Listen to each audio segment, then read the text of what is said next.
What you doing? You just gotta ask me what you doing. Oh, what are you doing, David? There we go. Thanks for asking, Kayla. See how that works? I did a couple things.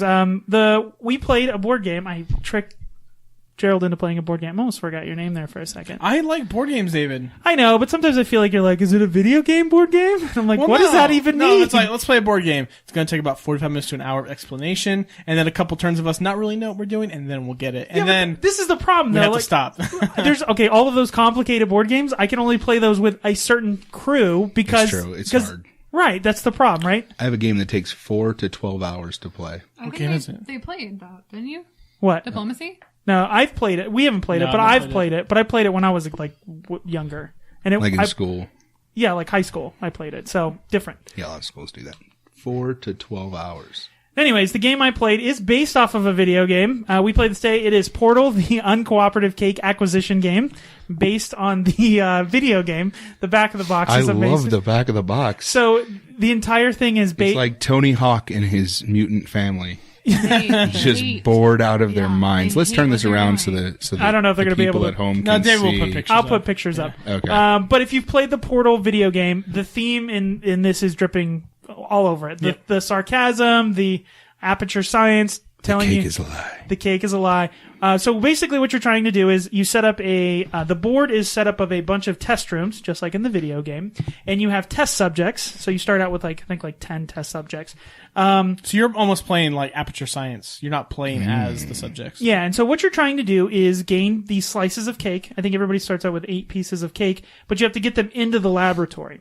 And the way you win the game, the object of the game, is to get as many of your colored cake pieces and then either kill all of your test subjects or another player's test subjects. To end the game. That ends the game. And whoever has the most cake at the end, of course, just like in real life, wins. Yep. I didn't know if you guys knew that, but whoever has the most cake at the end when they die wins. I'm winning so far. But what's interesting about the game is there are these aperture science cards, which basically give you at the beginning of your turn, you can kind of do like a one-time, take that. Some of it's activate the turret, or move the turret, activate the companion cube, and the companion cube's adorable as always, right? Yeah, they have a little miniature companion. It's very cute. It's very, if you know the game, and even when we read the rules, there's even Did you read it in the robot? Yeah, we read it in GLaDOS' voice. So the test rooms it's a grid of 3 rows, and I think they're like 5 rooms deep. So it's like a 15 3x5 board grid. And during your turn, you play these aperture science cards, which kind of give you like a one-off ability. But when you play it, you have to flip it upside down. And when you flip it upside down in the discard pile, it says at the beginning of it changes the rules of the game. The characters from the game as well. So you got like Wheatley, you got Chell, which is the main chick, right? Yeah. So characters from the game that changed the from rules. Half-Life? Huh? Like from the Half-Life game? Or No, the chick you're playing as in Portal. Because this is a spin-off of Half-Life, right? Portal? No, it's in the same universe, I think. Because Aperture Science isn't that the one? Isn't that the bad guy or? No, I don't no, think so. Black Mesa. I don't think it's Black Mesa. Is the opposite the competition for Aperture. I think like I said, I think it's all in the same universe, but I don't know if there's like a direct correlation. I don't know a lot about this stuff, but that is one thing. But what's cool is it has this cool mechanic of you play that kind of special ability, one-off ability, but when you play it, you're going to flip it over and you're going to change the rules, which usually benefit the very next player. Because it's like a start of your turn and you've already used it, so you can't. So you got to be careful. You don't want to play a bunch of really good cards and then basically buff your opponents for their next turn.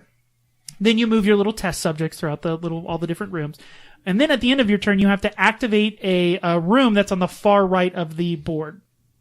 And if there's anybody in that room, you look at who has the most test subjects in that room, and they get a benefit based on whatever that room gives. Like a piece of cake, additional test subjects, whatever, cards.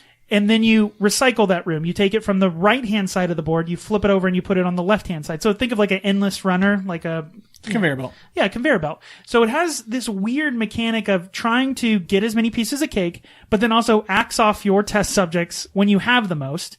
But then also this abstract strategy part of trying to activate the correct rooms at the right time and then put them on the left-hand side of the... And then, of course, you have the portal gun, which allows you to shoot a portal from one test room to another so you can move people more quickly. It's got a lot of stuff going on. When we were playing it, it seemed like this really simple game. We're like, okay, get the most cake, then kill your people or kill the other people. Easy. Yeah. Easy, right? Piece of cake. Sorry, it's too simple. But we even thought the game was over. We were like, oh, the game's over. Gerald's going to win. And then we were like, wait, because of the rule set, this changed this rule, and now the game extends. Yep. It's. And I then still won, by the way. you Like a still turn won. later. You definitely won a couple turns later. But it's a fun game, and if you Very fun. like Portal, the video game, you got to get this. I Yeah. mean, just the theme alone is hilarious, and it's weird. It's that just like in Portal.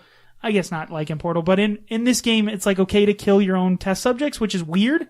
Like, in any game where you're supposed to kill your own people, it's like, this feels odd. Like, Yeah. I'm not supposed to be doing this.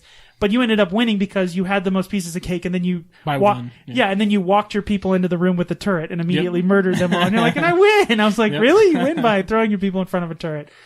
Great game. It's from Cryptozoic. They make a bunch of kind of licensed property type of games. Sounds like Firefly, right? That's a different company, but okay. but usually, when people grab a license that's already pre-existing and make a board game, it's usually terrible.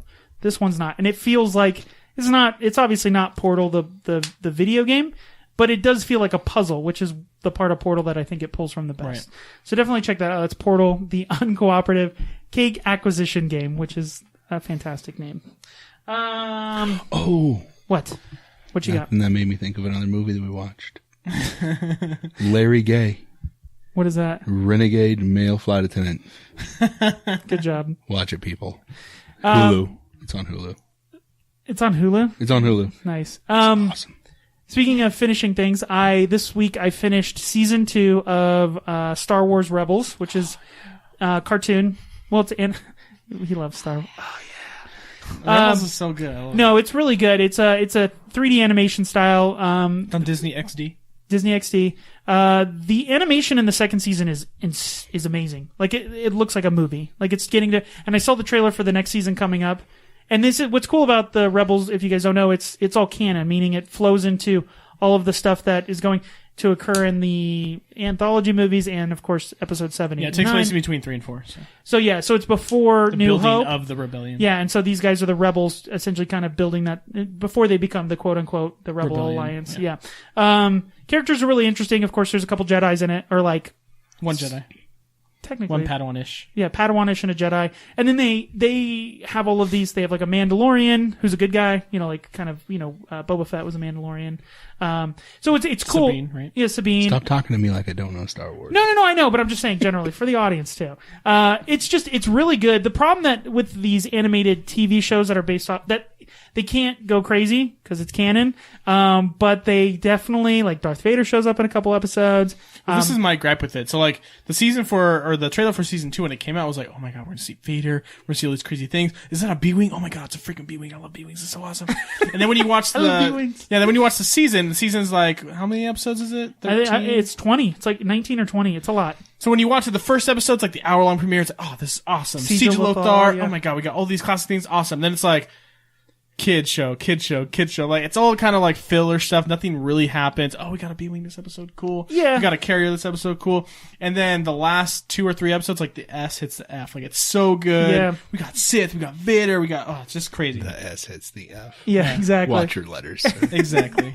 But it's fantastic. I cannot recommend it enough. I think what's cool about it now is that it's actually catching up to Rogue One. Mm-hmm. Like they're getting really I can't close. wait for that.